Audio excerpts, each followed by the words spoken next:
I'm standing there in the sun and don't notice the football scrimmage going on in the sun glare behind me to the west until a hitchhiking sailor walks by and says, "Signals, hip, hip." And I look and see him in the game of kids simultaneously, and even then simultaneously a car driven by an interested face stops. And I run to get on, looking my last look at the football game where just then a kid is carrying the ball through tackle and is smothered. I jump in the car and see it's some kind of secret fag, which means good-hearted anyway, so I speak up for the sailor. He's hitchhiking too, and we pick him up 2 and 3 in the front seat, light fresh cigarettes, and drive to Seattle. Just like that. Desultory talk about the Navy, how dreary. I was stationed at Bremerton, and I used to come over on Saturday nights, but it was much better when I was transferred to... And I close my eyes, evincing some interest in the driver's school, Washington U. He offers to drop me off on the campus. I bring it up myself, so we drop the sailor on the way. Lackadaisical, don't care sailor, hitchhiking with his girl's underwear in a paper bag, which I thought was full of peaches. He shows me the silk slip on top. The University of Washington campus is all right and pretty eternal, with big new million-windowed dorms and long late walks leading from traffic frenzies, and oh, the whole college and the city scene. It's like Chinaman to me. I can't make it out. My pack's too heavy anyway. I take the first bus into downtown Seattle, and soon as we're flying by old slips of seawater with ancient scows in them, and red sun sinks behind the masts and shed roofs. That's better, I understand that. It's old Seattle of the fog, old Seattle, the city in the shroud. Old Seattle I'd read about as a kid in phantom detective books, and I'd read about in blue books for men all about the old days, 100 men breaking into the embalmer's cellar and drinking embalming fluid and all dying and all being shanghaied to China that way, in mud flats, little shacks with seagulls. Girls' footprints in the sand, old mossy pile. The Seattle of ships, ramps, docks, totem poles, old locomotives switching on the waterfront, steam, smoke, skid row, bars, Indians. The Seattle of my boyhood vision I see there in the rusted old junkyard with old non-color fence leaning in a general maze. Wooden house, raw gray, pink light in the window. I tell the bus driver to let me off downtown. I jump off and go clomping past city halls and pigeons down to the general direction of the water, where I know I'll find a good clean skid row room with bed and hot bath down the hall. I go all the way down to First Avenue and turn left, leaving the shoppers and the Seattleites behind, and lo, here's all humanity happen weird, wandering on the evening sidewalk, amazing me out of my eyeballs. Indian girls in slacks with Indian boys with Tony Curtis haircuts. Twisted arm in arm, families of old Okie fame just parked their car in the lot, going down to the market for bread and meat. Drunks, the doors of bars I fly by, incredible with crowded, sad, waiting humanity.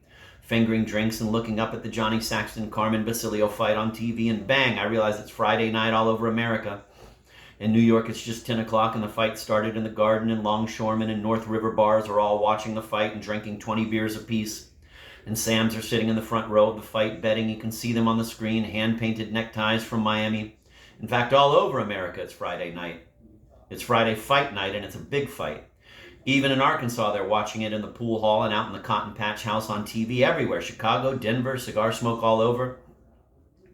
And the sad faces now I'd forgotten, and I see and remember while I spent all summer pacing and praying in mountaintops of rock and snow, of lost birds and bears. These people have been sucking on cigarettes and drinks and pacing and praying in their souls too, in their own way. And it's all writ on the scars of their faces. I must go in that bar. I turn back and go in. Throw my pack on the floor, get a beer at the crowded bar, sit down at a table occupied by another old man facing the other way out the street, and I roll a joint and watch the fight in the faces. It's warm, humanity is warm, and it's got potential love in it. I can see it. I'm a pure, fresh daisy. I know I could deliver them a speech and remind them and reawake them. Even then, I see in their faces the boredom of, oh, we know, we've heard all that, and we've been down here all this time waiting and praying and watching the fights on Friday nights and drinking. My God, they've been drinking. Every one is a lush. I can see it. Seattle. I have nothing to offer them but my stupid face, which I avert anyway. The bartender's busy and has to step over my pack. I move it aside. He says, thanks. Meanwhile, Basilio's not hurt by Saxton's light punches. He steps in and wallops them all over. It's guts against brains, and guts will win. Everybody in the bar is Basilio guts. I'm just brains. I have no hurry out of there. At midnight, they'll put on a fight of their own, the young toughs in the booth. You got to be a nutty, wild, masochistic Johnny O. New York to go to Seattle and take up fist fighting in bars. You gotta have scars, backgrounds of pain. Suddenly I'm writing like Celine. I get out of there and go get my Skid Row hotel room for the night. A night in Seattle. Tomorrow the road to Frisco. Hotel Stevens is an old, clean hotel. You look in the big windows and see a clean tile floor and spittoons and old leather chairs and a clock talking and a silver-rimmed clerk in the cage. $175 for one night, steep for Skid Row, but no bed bugs, that's important. I buy my room and go up in the elevator with the gents, second floor, and get my room, throw my pack in the rocking chair, lay on the bed, soft bed, clean sheets, reprieve, and retreat till 1 p.m. Checkout time tomorrow. Seattle, sad faces of the human bars, and you don't realize you're upside down. Your sad heads, people hang down. In the unlimited void, you go skiplering around the surface of streets, and even in rooms upside down. Your furniture is upside down and held by gravity. The only thing prevents it from all flying off is the laws of the mind of the universe. God, waiting for God? And because he is not limited, he cannot exist. Waiting for lefties? Same, sweet Bronx singer. Nothing there but mind matter, essence, primordial and strange, with form and names you have for it just as good. I gotta get up and go out to buy my wine and paper. A drinking and eating place is still showing the fight, but also what attracts me on the rosy blue neon coming on the street is a fellow in a vest carefully chalking out the day's baseball scores on a huge scoreboard. Like old days, I stand there watching. In the paper store, my God, 1,000 girly books showing all the fulsome breasts and thighs in eternity. I realize America's going sex mad. They can't get enough. Something's wrong somewhere. Pretty soon these girly books will be impossibly tight. They'll show you every crease and fold except the hole and nipple. They're crazy. Of course I look, too, at the rack with the other sex fiends. Finally, I buy a St. Louis Sporting News to catch up on the baseball news and a Time magazine to catch up on world news and read all about Eisenhower waving from trains and a bottle of Italian Swiss Colony port wine. A bottle of Italian Swiss Colony port wine, expensive, one of the best. I thought, with that I go cutting back down the drag, and there's a burlesque house. I'll go to the burlesque tonight, I giggle, remembering the old Howard in Boston. And recently I'd read how Phil Silvers had put on an old-time burlesque act in some burlesque somewhere, and what a delicate art it was. Yes, and is. For after an hour and a half in my room, sipping that wine, sitting with stockinged feet on the bed, pillow back, reading about Mickey Mantle and the 3I League and the Southern Association and the West Texas League and the latest trades and stars and kids upcoming, and even reading the Little League News to see the names of the 10-year-old prodigy pitchers, and glancing at Time magazine, not so interesting after all when you're full of juice in the streets outside.